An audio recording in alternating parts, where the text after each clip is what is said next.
हम ये समझते हैं कि इंडिपेंडेंट डे, संविधान दिवस और रिपब्लिक डे, इस समय क्या अंतर होता है, इसको थोड़ा बारीकी से समझते हैं। और संविधान को 2 महीने लेट क्यों किया गया, बना के उसे लागू क्यों नहीं किया गया था, 2 महीने बाद क्यों लागू किया गया। देखिए 15 अगस्त 1947 को हम आजाद हो गए, हम अंग्रेजों से आजाद हो गए। हालांकि उस समय भी हमारे ऊपर फ्रांस का कब्जा था और पुर्तगालियों का कब्जा था। तो वो लोग पुर्तगाली फाइनली 1961 में गए हैं सब, गोवा को आजाद करके, सबसे बाद में गोवा आजाद हुआ है। तो हम लोग तो आजाद हो गए थे, लेकिन बात यहां ये आती है कि आजाद हम अंग्रेजों से हो गए थे, लेकिन हमारे ऊपर किसी का शासन ही नहीं था। तो हमारे ऊपर कौन शासन करेगा, ये कोई डिसाइड नहीं था। इसलिए 15 अगस्त 1947 को हम आजाद हो गए थे, इसलिए उस दिन हम आजादी दिवस, इंडिपेंडेंट डे मनाते हैं। लेकिन हम लोग के ऊपर अंग्रेज कहे थे कि हम आपको फाइनली छोड़ के तभी जाएंगे जब आप संविधान बना लेंगे तब। तो हम लोग संविधान 1946 से 1949 के बीच में बनाए, जो फाइनली बन के तैयार हुआ 26 नवंबर 1949 को। इसलिए 26 नवंबर 1949 को हम कहते हैं संविधान दिवस। तो आजाद हो गए, संविधान हो गया यहाँ पे। लेकिन जब तक ये संविधान लागू नहीं हो जाता, हम कैसे कहेंगे हमारे ऊपर किसका शासन चल रहा है। रियलिटी में देखिएगा हमारे ऊपर किसका शासन है, संविधान का। सुप्रीम कोर्ट, प्रधानमंत्री, राष्ट्रपति, नीचे से ऊपर तक सब संविधान के अधीन काम करते हैं। तो संविधान बन गया था लेकिन लागू ही नहीं हुआ था। इसे 2 महीना बाद लागू किया गया। 26 नवंबर 1949 से 2 महीना जोड़ेंगे तो वो 26 जनवरी 1950 हो जाएगा। जिस दिन संविधान लागू हुआ उस दिन हम लोग मनाते हैं रिपब्लिक डे। और रिपब्लिक डे का मतलब होता है भारत एक रिपब्लिक है, अर्थात यहाँ के राष्ट्रपति जो है वो खानदानी नहीं होंगे, वंशानुगत नहीं होंगे,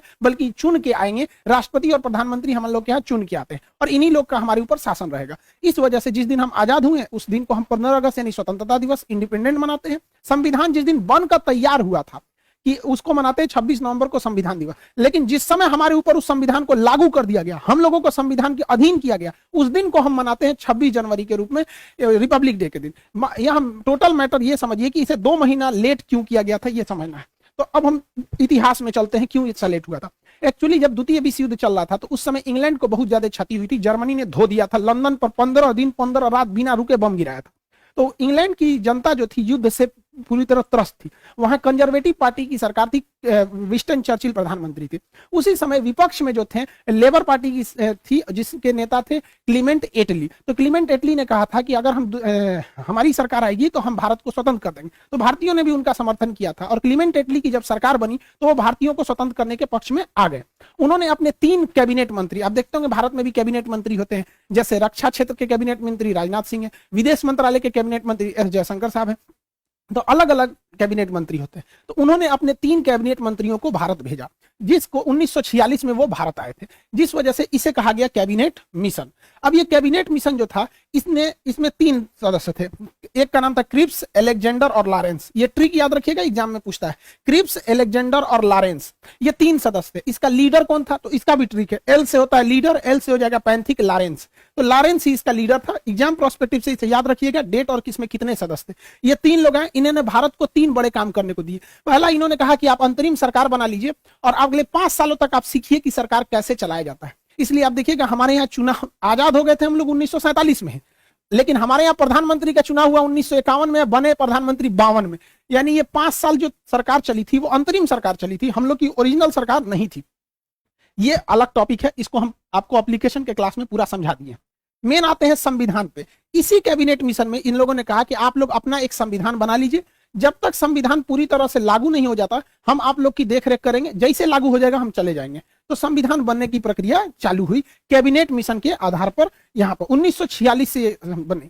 अब ये संविधान कौन बनाएगा, तो इसके लिए इनडायरेक्ट इलेक्शन कराया गया, अप्रत्यक्ष निर्वाचन कराया गया और जो लोग चुन के आए थे उसे संसद के सेंट्रल हॉल में रखा गया।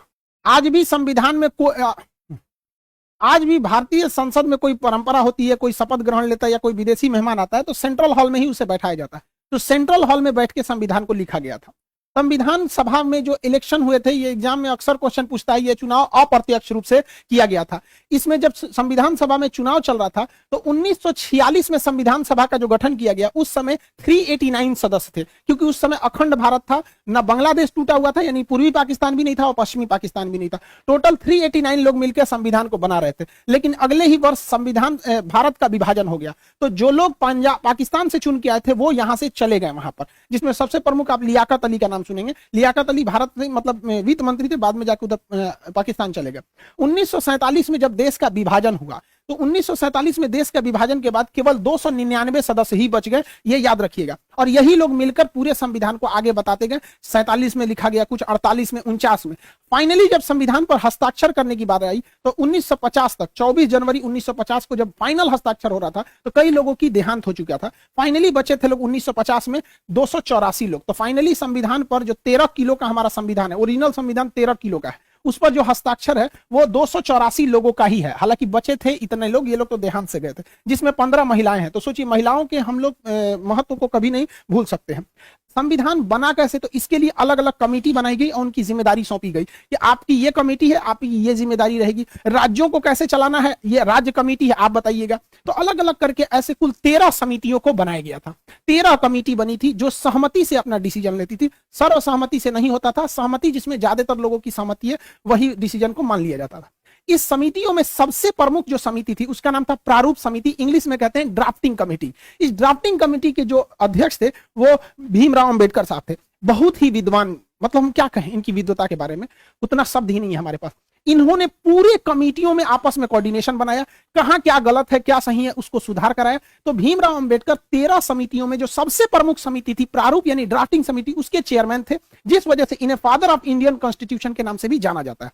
इसके अस्थायी सदस्य भले 2 दिन के लिए सच्चिदानंद सिन्हा थे, लेकिन अस्थायी रूप से राजेंद्र प्रसाद संविधान सभा के अध्यक्ष थे। इन्हीं के देखरेख में संविधान सभा अध्यक्षता करते थे। आप बैठिए, आप अपना डिसीजन सुनाइए, इस तरह से। और संविधान सभा के जो सलाहकार थे वो बी.एन. राव थे। बी.एन. राव बहुत ही विद्वान थे। इन्होंने विदेशी संविधानों का अध्ययन करके जहां से भारत में अच्छा लगा उन्हें समावेशित किया। इनकी विद्वता से को आप ऐसे ही अंदाजा लगा सकते हैं कि इन्होंने म्यांमार के संविधान बनने में भी मदद किया था बी.एन. राव ने। इस तरह से संविधान बना। संविधान को बनने में लगभग 3 साल लग गए थे। 1946 से चालू हुआ और 1949 में फाइनली बन के तैयार हुआ था। इसे याद रखने का ट्रिक क्या है, 3 साल में तैयार हुआ था। 1 साल में कितने महीने होते हैं, 12 महीने। तो 1 साल में 12 महीने, आप 3 साल में ना 12 घटा दीजिएगा। जब आप 3 साल में 12 घटाते हैं तो बचता है 2 साल 11 महीने और 18 दिन। तो ये ट्रिक के तौर पे आप याद रखेंगे। 2 साल 11 महीने 18 दिन में टोटल संविधान बनकर रेडी हो गया था। जब संविधान बना था तो उस समय संविधान के कुल चैप्टर यानी भाग की संख्या 22 थी। एबीसीडी जोड़ जाड़ के कभी मूल कर्तव्य डाल दिए, कभी कुछ डाल के वर्तमान में 25 हो गए हैं। जो अनुच्छेद यानी आर्टिकल थे वो 395 ही ओरिजिनली हैं। एबीसीडी उसका जोड़ के 448 हो गया। ये आगे बढ़ते ही जाएगा यहाँ पर, लेकिन संख्या नहीं बढ़ेगी, एबीसीडी ही करके जोड़ा जाता है। जब अनुसूची यानी शेड्यूल थे वो 8 थे, वर्तमान में अनुसूचियों की संख्या टोटल जो हो गई है वो 12 हो गई है। तो इस तरह से संविधान को बनाया गया। इतने मेहनत अपने प्रयास के बाद से फाइनली भारत का संविधान बना, जो दुनिया का सबसे बड़ा लिखित संविधान हो गया। अब इसको बन के तैयार हो गया 26 नवंबर 1949 को। इस दिन हम लोग मना लेते हैं संविधान दिवस। लेकिन इसे लागू किया गया 2 महीने बाद 26 जनवरी 1950 को। इसकी टोटल कहानी समझते हैं, इतना लेट क्यों हुआ, तो इसकी कहानी छुपी है 1929 में। कांग्रेस का हमेशा अधिवेशन होता था, फाइनल जो ईयरली मीटिंग होती थी उसे अधिवेशन कहा जाता था। तो कांग्रेस का इसी तरह से लाहौर अधिवेशन हो रहा था दिसंबर 1929 को। साल का अंत चल रहा था, दिसंबर 1929 को उसकी अध्यक्षता पंडित जवाहरलाल नेहरू कर रहे थे।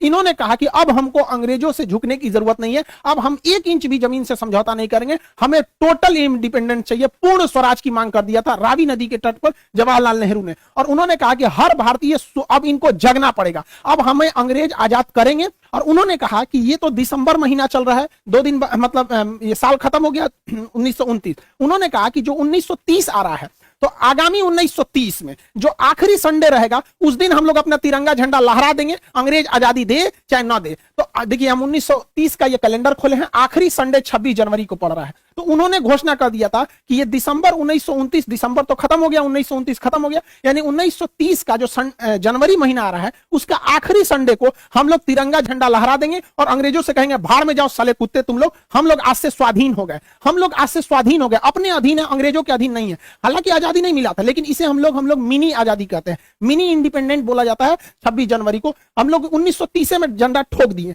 और उस दिन से हम लोग मनाने लगे स्वाधीनता दिवस। और जवाहरलाल नेहरू ने कहा था हर वर्ष इसे मनाया जाएगा और अंग्रेजों को मिर्चा लगाया जाएगा, जितने जलेंगे उतने जलाया जाएगा। तो हर साल भारतीय 26 जनवरी को क्या मनाते थे, स्वाधीनता दिवस। वो 1930 से पहला स्वाधीनता दिवस मनाए, 31 में भी बनाए, 32 में भी बनाए, ऐसे लगातार बनाते गए स्वाधीनता दिवस। इवन जब देश आजाद भी हो गया था ना 1947 में, उस वर्ष भी बनाया गया, उसके बाद 48 में भी मनाया गया स्वाधीनता दिवस, और 26 जनवरी 1949 को भी स्वाधीनता दिवस मनाया गया था। लेकिन इसी साल ये तो जनवरी है, इसी साल नवंबर के महीने में संविधान बनकर तैयार हो गया। अब हो गई बड़ी दुविधा, देखिए स्वतंत्रता दिवस तो अपने जगह पे है कि हमें उस दिन अंग्रेजों से आजादी मिली थी, इसमें कोई दिक्कत नहीं है। लेकिन जब संविधान इसी साल बन के तैयार हुआ 1949 में ही, क्योंकि ये तो पहला महीना है और ये 11वां महीना है, तो हम लोग ने स्वाधीनता दिवस मनाया था कि हम अपने अधीन हैं। लेकिन संविधान बन गया, संविधान कहता है कि आप अपने अधीन नहीं है, आप संविधान के अधीन है। तब तो हो गया कि भैया संविधान अगर इस दिन लागू कर देंगे तब तो बवाल हो जाएगा, क्योंकि हम लोग को ये वाला त्यौहार छोड़ना पड़ेगा। और जिस त्यौहार को कोई पिछले 20 सालों से मना रहा हो, 1930 से, कोई कैसे छोड़ देगा? इससे लोगों का इतिहास जुड़ा था। तो दिमाग लगाया गया, कहा गया कि देखिए जब किसी के घर बेटी का बियाह होता है ना तो बहुत दुख होता है, लेकिन उसी दिन बेटा का भी बियाह रख देंगे ना तो पतो आने का खुशी हो जाता है, तो थोड़ा कभी खुशी कभी गम वाला हाल हो जाता है। तो संविधान वालों ने देखा कि इस दिन का तो महत्व ही खत्म हो जाएगा, इसलिए दिमाग दिया गया, एक काम करते हैं, 2 महीना का तो बात है, 26 नवंबर 1949 है, 1 महीना रुकेंगे तो 26 दिसंबर 1949 आएगा, और 1 महीना और रुक जाएंगे तो 26 जनवरी 1950 हो जाएगा। एक काम करते हैं, संविधान को इस दिन बना लिए हैं, लागू नहीं करेंगे, लागू करेंगे 2 महीना बाद 26 जनवरी 1950 को, ले आके एक दूसरे पे थोप देंगे, बस हो गया। यहां जो स्वाधीनता दिवस मना रहे थे उसके ऊपर चढ़ गया संविधान, और संविधान कह रहा है कि भारत एक लोकतंत्र रहेगा, ये रिपब्लिक रहेगा, यहाँ के राष्ट्रपति का इलेक्शन होगा, कोई वंशानुगत नहीं रहेगा यहाँ पर। तो ये हो गया स्वाधीनता दिवस। तो जानबूझकर इस स्वाधीनता दिवस को बचाने के लिए इसको इसके ऊपर थोप दिया गया, वरना इसका महत्व कम हो जाता, क्योंकि हम संविधान के अधीन हो जाते। तो ये था टोटल संविधान को बनाने का। तो हम लोग 26 जनवरी आज ही के दिन संविधान को लागू कर लिए, हालांकि बना लिए थे 2 महीना पहले। तो हम लोगों ने इसे 2 महीना इसीलिए लेट किए कि हमारा 26 जनवरी यानी स्वाधीनता दिवस बरकरार रहे। इस दिन राजपथ पर परेड होता है, इस दिन ज्यादातर हथियारों को प्रदर्शित किया जाता है, हमारी क्या क्या डिफेंस में है, क्या क्या नए नए आविष्कार है, एक तरह का शक्ति प्रदर्शन कर लीजिए, इस चीज को हम लोग कह सकते हैं शक्ति प्रदर्शन। दुश्मन डरे, देखो हम लोग ने क्या किया है, मिसाइल, तोप, टैंक सब यहाँ पर दिखाए जाते हैं। और मुख्य अतिथि के तौर पर भी बुलाया जाता है। राष्ट्रपति तो झंडा फहराते ही है, प्रधानमंत्री भी रहते हैं, तीनों सेनाओं के अध्यक्ष भी रहते हैं, और मुख्य अतिथि को ही बुलाया जाता है। यह शुरू से ही परंपरा रही है, चाहे कलाम साहब हमारे राष्ट्रपति रहे हों, या प्रणब मुखर्जी जी रहे हों, या रामनाथ कोविंद साहब रहे हों, हमेशा कोई ना कोई मुख्य अतिथि आता है। इससे क्या होता है कि उस देश से हमारा घनिष्ठता को भी दर्शाता है कि हम जो करीबी देश है उसी को ही मुख्य अतिथि बनाते हैं। इस बार जो मुख्य अतिथि बनाया गया है, बुलाया गया है, बहुत ही सोच समझ के, मतलब एशिया को पूरी तरह बैलेंस करने के लिए। एशिया का ये वाला एरिया कहलाता है सेंट्रल एशिया, ये रूस से टूटे हुए हैं सर। इसमें 5 देश आते हैं, Kazakhstan, Kyrgyzstan, Tajikistan, Turkmenistan, Uzbekistan. इन 5 देशों को, ये जो 5 देश हैं, इनको संयुक्त रूप से बुलाया गया है, 5 को चीफ गेस्ट बनाया गया है इंडिया में। इतना महत्वपूर्ण है कि इसके रास्ते हम लोग पूरे यूरोप में जा सकते हैं, क्योंकि ईरान के चाबहार बंदरगाह से हम रेलवे लाइन यहां ले जा सकते हैं और यहां से पूरे यूरोप में एंट्री कर सकते हैं। तो ये सेंट्रल एशिया से हमारा रिलेशन बनाना बहुत जरूरी है। सेंट्रल एशिया इतने महत्वपूर्ण है, ये आप अंदाजा लगाइए। इस्लामिक ऑर्गेनाइजेशन की जो मीटिंग हो रही थी पाकिस्तान में, तो इन लोगों ने उसकी मीटिंग छोड़ के भारत की मीटिंग को अटेंड कर लिया। चाइना इससे इतना डरा हुआ है कि आज 26 जनवरी को ये लोग मुख्य अतिथि के रूप में हैं। चाइना कहा कि आप हमारे पास आइए ना 25 जनवरी को, तो ये कहा की कौन सी खिलवाड़ समझे हैं, हम चीफ गेस्ट बने हैं, कैसे एक दिन में वहां चल जाएंगे, यहाँ चल जाएंगे, नहीं आ पाएंगे। तो चीन कहा कि ये तो गड़बड़ बात है, ये तो भारत के फेवर में चल जाएगा, सब गड़बड़ हो गया। कहा कि ठीक है, हम लोग जूम पे मीटिंग कर लेंगे, वर्चुअल मीटिंग। इतना डरा हुआ है। तो बहुत बेहतरीन मतलब फॉरेन पॉलिसी भारत की जा रही है, ये अच्छी बात है हमारा। तो आप ये समझ गए कि हम लोग को आजादी कब मिली थी। आजादी मिली हम लोग को 15 अगस्त 1947 को। देखिए इस दिन देश बना नहीं, इस दिन देश आजाद हुआ। हालांकि कई लोग का 1498 में वास्को डी गामा भारत की खोज नहीं किया था, भारत पहुंचने वाले रास्ते की खोज किया था। भारत का कोई व्यक्ति नहीं बता सकता है कि भारत का प्रारंभ कब से हुआ, कोई नहीं बता सकता है, इसका कोई आरंभ नहीं है। हाँ, पाकिस्तान का जन्म जरूर हुआ था 14 अगस्त 1947 को। इससे पहले पाकिस्तान का कोई इतिहास नहीं है। पाकिस्तान के इतिहास की किताबों में यूरोप का इतिहास पढ़ाया जाता है, क्योंकि इनका अपना तो कोई इतिहास नहीं। तो पाकिस्तान का इस दिन जन्म हुआ था और हम लोग को इस दिन आजादी मिली थी। तो जन्म और आजादी में अंतर होता है। हमारा जन्म नहीं हुआ। गीता में भगवान श्री कृष्ण ने कहा था कि जिसका जन्म हुआ है उसकी मृत्यु निश्चित है। देखिए हम और आप गलत हो सकते हैं, गीता की बात तो गलत नहीं होगी। छोटे का जन्म हुआ है, इसकी मृत्यु निश्चित है, वापस आएगा ये भारत में यहाँ पर, और हम अखंड भारत हो जाएंगे।